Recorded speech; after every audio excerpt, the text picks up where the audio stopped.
Boyeros, celebrase gatos boyeros, celebrase autopistas, gatos boyeros, autopistas, gatos boyeros, celebrase gatos boyeros, autopistas, gatos boyeros.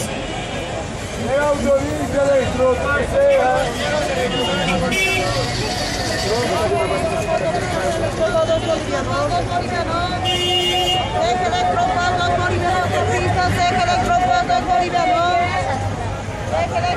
Το μόνο που μας χρειάζεται είναι να βγάλουμε από τα πλαϊνά του φορτηγακίου, του βανακίου μας, τα πλαϊνά και να βάλουμε τζαμάκια. Και έχουμε έτοιμη τη δουλειά του μέλλοντος. Ταξιτζής σε λεωφοριάκια στη Λαπάς. Εγώ θα λέω το εντός Βολιβιάνος, και ο Δημήτρης θα οδηγεί.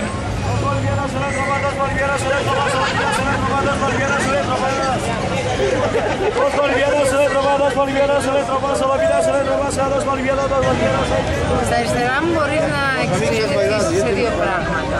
Πρώτον, μπορείς να καθαρίσεις τα παπούτσια σου, γιατί είναι πάρα πολύ σημαντικό τα παπούτσια σου να είναι καθαρά.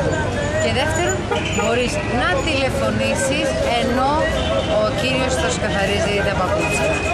2 σε 1 υπηρεσίες, zapatistas.com llamada.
Σταματάμε να πάρει και πελάτες.